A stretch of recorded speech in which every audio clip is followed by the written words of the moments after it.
तेरी वाणी जीवन की रोटी, नैनों की ज्योति अंधेरा मिटाती।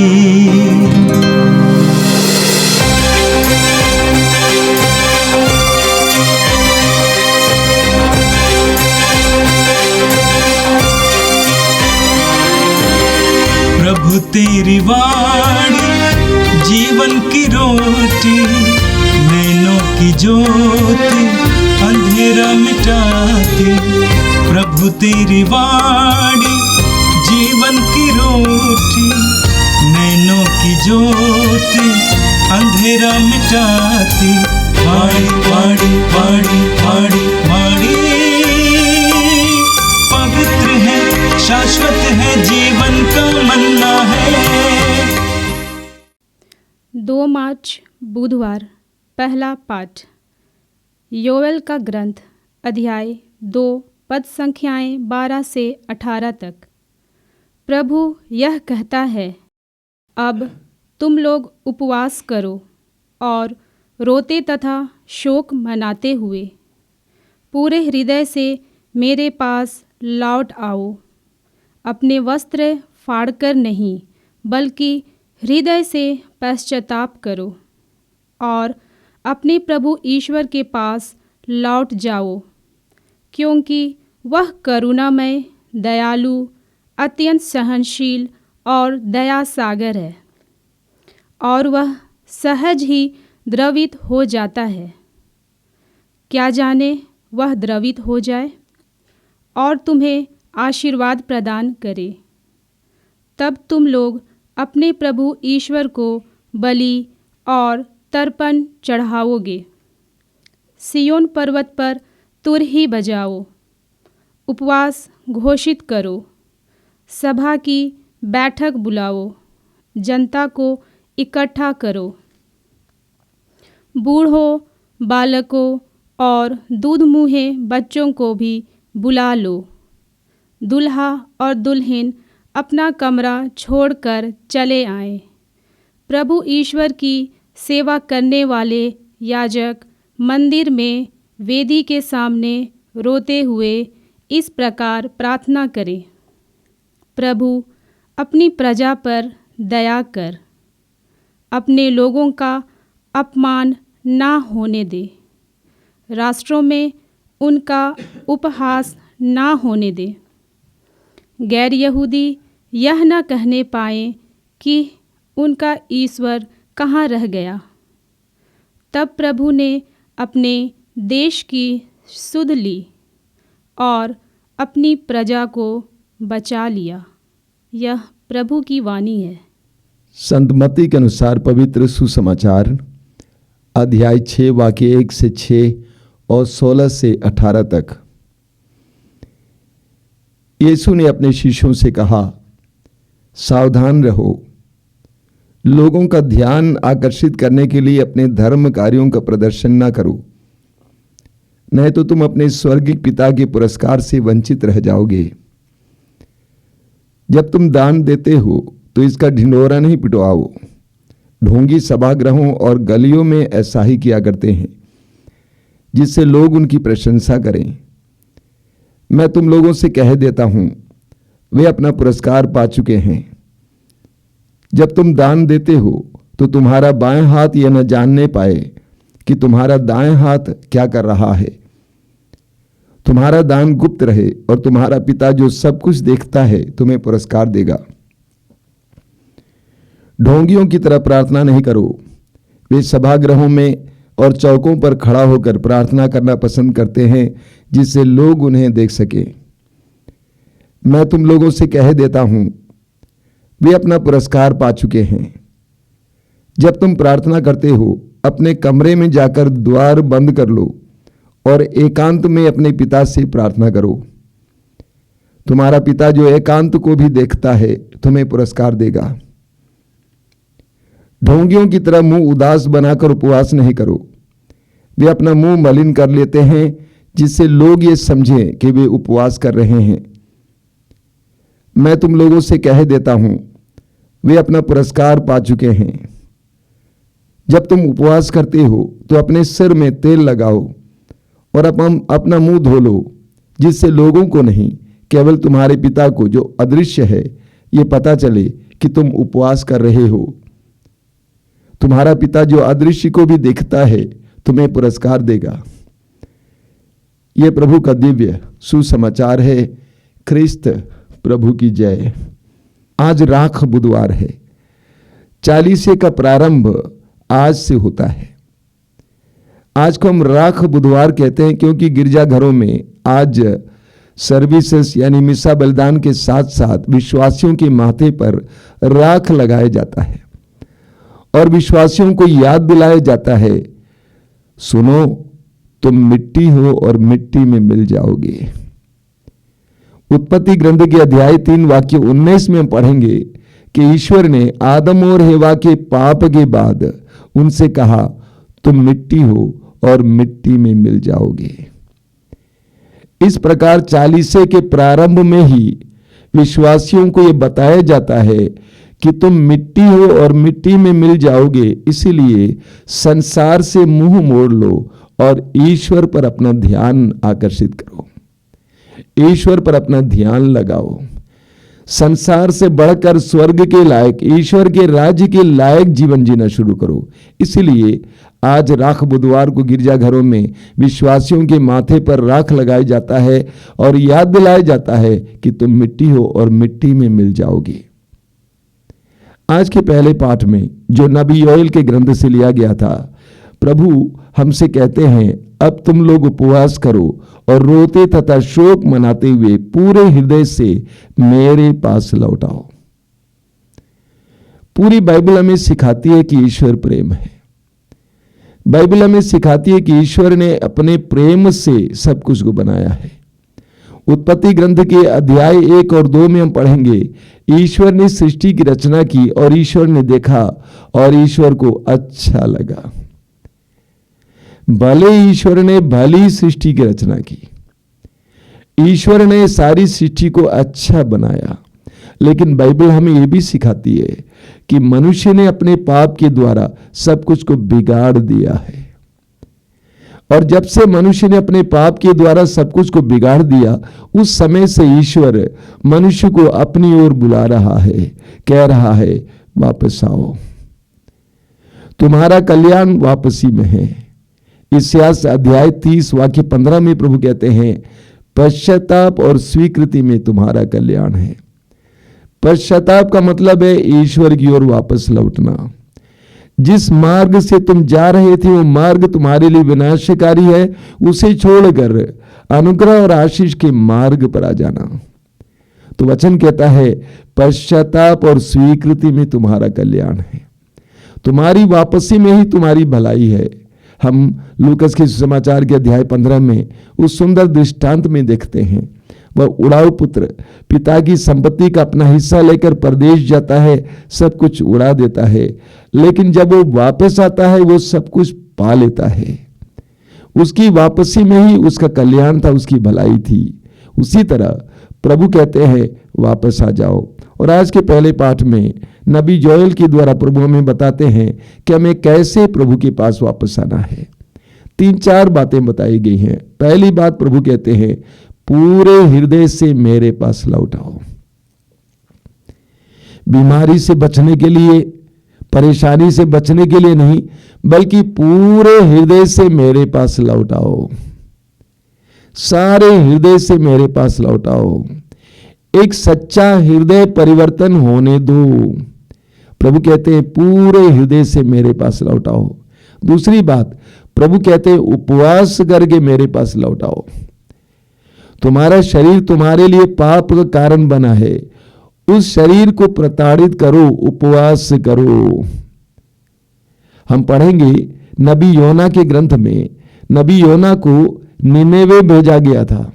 प्रभु ने भेजा यह कहकर कि पश्चाताप का संदेश सुनाओ, क्योंकि निनेवे के लोग पाप में डूब रहे थे और प्रभु उसको नष्ट करना चाहता था। इसीलिए प्रभु ने कहा कि जाओ और उनको पश्चाताप के लिए आह्वान करो। और वहां पर अंत में योना पहुंच जाता है और संदेश सुनाता है।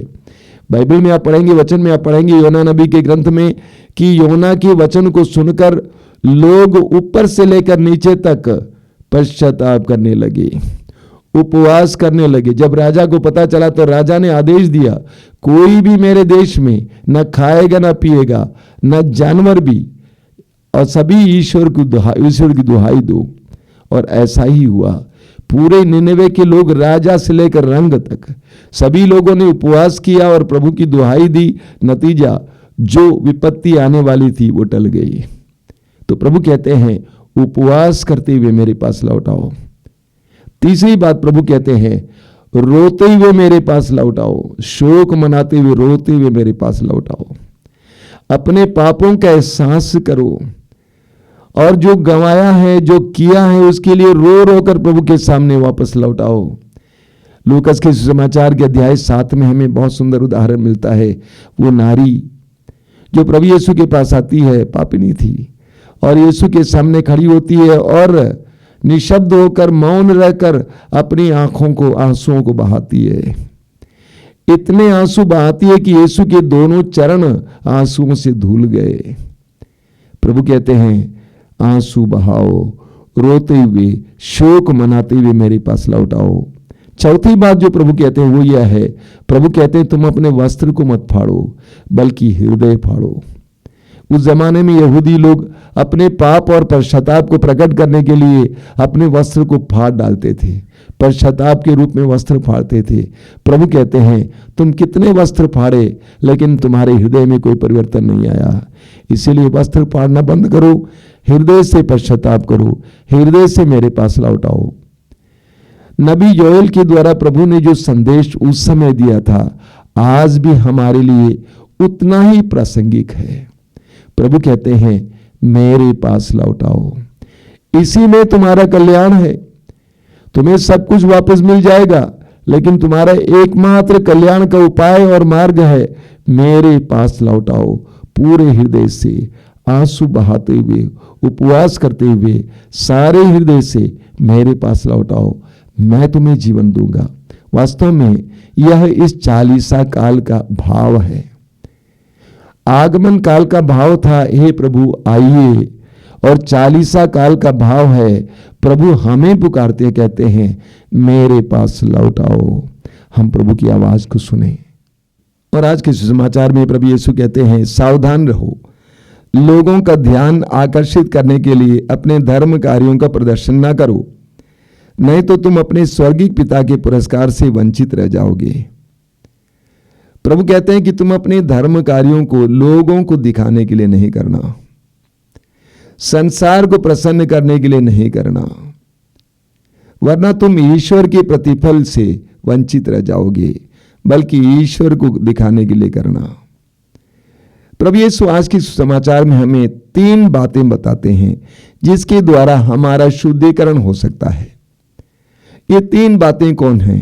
पहली बात भिक्षादान, दूसरी बात प्रार्थना और तीसरी बात उपवास। इन तीनों के द्वारा हम अपने आप को शुद्ध कर सकते हैं। पहला है भिक्षादान, यानी दान देना। दान देने से हम कैसे शुद्ध हो जाएंगे? देखिए, हमारा ये नैसर्गिक स्वभाव है, जन्म से स्वभाव है लेना। सभी लोग लेना पसंद करते हैं, देना कम पसंद करते हैं। ये हमारी आदत है, नैसर्गिक स्वभाव है। बचपन से ही एक बच्चे के हाथ में कुछ दे दीजिए, तुरंत उसको पकड़ लेता है, नन्हा सा बच्चा। और हो सकता है पहले मुंह में डालने की कोशिश करेगा, बड़ा होने पर जेब में डालेगा और बड़ा होने पर बैंक में जमा करेगा। लेकिन हमारी आदत है लेना। जब हम भिक्षादान देते हैं, दान देते हैं, हम अपनी इस आदत और नैसर्गिक स्वभाव के खिलाफ जाते हैं। बार बार इस तरह करने से हमारे अंदर संसार के प्रति, धन के प्रति जो मोह है वो कम हो जाता है। हमारे अंदर तटस्थता आ जाती है, हमारा मोह कम हो जाता है, हमारा शुद्धिकरण होता है। इसीलिए पहला है भिक्षादान। लेकिन प्रभु स्पष्ट शब्दों में बोलते हैं, जब तुम दान देते हो तो इसका ढिंढोरा नहीं पिटवाओ। ढोंगी सभागृहों और गलियों में ऐसा ही किया करते हैं, जिससे लोग उनकी प्रशंसा करें। संसार के लोग दान देते जरूर हैं, लेकिन लोगों को दिखाने के लिए और दिखाते हुए अपना नाम लिख के रखते हैं। फलाने ने इस बिल्डिंग के लिए पैसा दिया है, या वो चाहते हैं कि अपना नाम घोषित किया जाए। बड़ी कमजोरी है मनुष्यों में, उनका नाम घोषित किया जाना चाहिए। ये स्वार्थपूर्ण है, ये हमें शुद्ध नहीं कर सकता है। ये भिक्षादान हमें शुद्ध नहीं कर सकता है। लेकिन प्रभु कहते हैं जब तुम देते हो, तुम्हारा दाहिना हाथ जो दे रहा है तुम्हारे बाएं हाथ को पता ना चले। यानी ऐसे गुप्त रूप से दोगे तो तुम्हारा स्वर्गीय पिता देखेगा, ना कि संसार के लोग देखेंगे। अगर संसार के लोग देखेंगे तुम्हें संसार से प्रतिफल मिलेगा, स्वर्गीय पिता देखेगा तो स्वर्गीय पिता से प्रतिफल मिलेगा। तो पहला है भिक्षादान। दूसरा है प्रार्थना। जब हम प्रार्थना में बैठते हैं, धीरे धीरे हम पिघलने लगते हैं, हम शुद्ध हो जाते हैं। प्रार्थना का मतलब ही प्रभु के अधीन होना है। जब हम प्रभु के अधीन हो जाते हैं, हमारे अंदर जो अशुद्धता है धीरे धीरे गलने लगती है। जैसे धूप में बैठने से क्या होता है, आग के पास बैठने से क्या होता है, उसी तरह हमारे अंदर की गंदगी गलने लगती है। यही कारण है कभी कभी प्रार्थना के बाद आपके अंदर दूसरों को क्षमा करने की शक्ति आ जाती है, या प्रार्थना के बाद आपके अंदर की जो मासूमियत है, विशेष करके जो उदासी है वो मिट जाती है। तो हम प्रार्थना के द्वारा अपने आप को शुद्ध करते हैं। जितना हम प्रार्थना में प्रभु के करीब आएंगे उतना हम शुद्ध होते जाएंगे। प्रार्थना एक भट्टी की तरह है। प्रार्थना एक भट्टी की तरह है जिसमें हम शुद्ध हो जाते हैं। प्रभु का सानिध्य हमें शुद्ध करता है। दूसरा है प्रार्थना। लेकिन उसके विषय में भी प्रभु कहते हैं कि ढोंगियों की तरह प्रार्थना नहीं करो। वे सभागृहों में और चौकों पर खड़ा होकर प्रार्थना करना पसंद करते हैं जिससे लोग उन्हें देख सके। प्रभु कहते हैं दूसरों को दिखाने के लिए प्रार्थना नहीं करना, अपने को दूसरों के सामने पवित्र दिखाने के लिए प्रार्थना नहीं करना, आध्यात्मिक रूप से बड़ा दिखाने के लिए प्रार्थना नहीं करना, लंबी लंबी प्रार्थना ही नहीं करना, बल्कि तुम एकांत में प्रार्थना करो। प्रभु कहते हैं कि तुम प्रार्थना करते हो तो एकांत में चले जाओ, ताकि तुम्हारा स्वर्गीय पिता जो एकांत को भी देखता तुम्हें प्रतिफल देगा। हमारी प्रार्थनाएं, आध्यात्मिक कार्य दिखाने के लिए नहीं होना चाहिए। जहां पे दिखावा आ जाता है तुरंत प्रतिफल कट जाता है। दिखाने के लिए नहीं, ईमानदारी से। इसीलिए यूहन्ना के सुसमाचार के अध्याय 4 में उसके वाक्य 24 में प्रभु कहते हैं ईश्वर आत्मा है और उसके आराधकों को चाहिए कि आत्मा और सच्चाई से उसकी आराधना करें। आत्मा और सच्चाई से उसकी आराधना करें। तो प्रभु कहते हैं तुम्हारी प्रार्थना दूसरों को दिखाने के लिए, दूसरों को प्रसन्न करने के लिए नहीं होना चाहिए, बल्कि ईश्वर की दृष्टि में ईश्वर को दिखाने के लिए होना चाहिए, एकांत में होनी चाहिए। तीसरी बात, उपवास। उपवास के द्वारा हम अपने आप को शुद्ध करते हैं।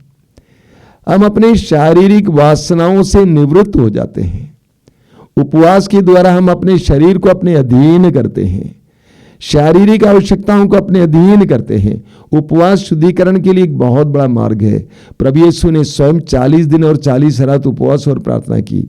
अपने सुसमाचार के कार्य के शुरुआत में 40 दिन और 40 रात अपने आप को शुद्ध करने के लिए, आत्मा से भर जाने के लिए। हम पढ़ेंगे लूकास के सुसमाचार के अध्याय 4 वाक्य 14 में प्रभु यीशु 40 दिन और 40 रात उपवास और प्रार्थना के द्वारा थक गए, कमजोर हो गए, लेकिन वे पवित्र आत्मा के सामर्थ्य से भर गए। तो उपवास के द्वारा हम शुद्ध किए जाते हैं, पवित्र आत्मा से भरे जाते हैं। लेकिन उसके बारे में भी प्रभु कहते हैं ढोंगियों की तरह मुंह उदास बनाकर उपवास नहीं करो। वे अपना मुंह मलिन कर लेते हैं जिससे लोग ये समझें कि वे उपवास कर रहे हैं। मैं तुम लोगों से कह देता हूं वे अपना पुरस्कार पा चुके हैं। जब तुम उपवास करते हो तो अपने सिर में तेल लगाओ और अपना मुंह धो लो, जिससे लोगों को नहीं बल्कि तुम्हारे स्वर्गीय पिता को पता चले। मेरे प्रिय भाई और बहनों, ये 40 काल हमारे लिए शुद्धिकरण का समय है। इन दिनों हम इन तीनों बातों का पालन करने का प्रयास करें। दान देना, प्रार्थना में समय बिताना, उपवास द्वारा अपने शरीर को अपने अधीन करना। ये 40 काल हमारे लिए अनुग्रह का समय बने, आशीष का समय बने। आइए हम प्रार्थना करें। प्रभु यीशु धन्यवाद देते हैं सुंदर समय के लिए, इस 40 काल के लिए। तू हमारा आह्वान करता है कि हम तेरे पास लौट आएं। हम अपने अपने मार्ग पकड़कर भटक गए हैं प्रभु, हमें तेरे मार्ग पर आने के लिए कृपा देना, तेरी भेड़ें बनने के लिए कृपा देना। तूने कहा मेरी भेड़ें मेरी आवाज पहचानती हैं, मैं उन्हें जानता हूं और वे मेरा अनुसरण करती हैं। हमें तेरे पीछे चलने के लिए कृपा देना। ये 40 काल हमारे लिए शुद्धिकरण का समय हो, अनुग्रह और आशीष का समय हो। ये प्रभु यीशु वचनों को सुनने वाले मेरे भाई बहनों को आशीर्वाद देना। वे जहां कहीं भी जाएं वहां पर तेरी उपस्थिति का एहसास हो, उनके हर कार्य पर तेरी आशीष हो, उनके साथ रहना प्रभु। एक एक पल में वे महसूस करें कि हम यीशु के सानिध्य में जी रहे हैं। हमारी इस प्रार्थना को ग्रहण कर, आमीन। प्रभु तेरी वाणी जीवन की रोटी, नैनों की ज्योति अंधेरा मिटाती। वाणी वाणी वाणी वाणी वाणी पवित्र है, शाश्वत है, जीवन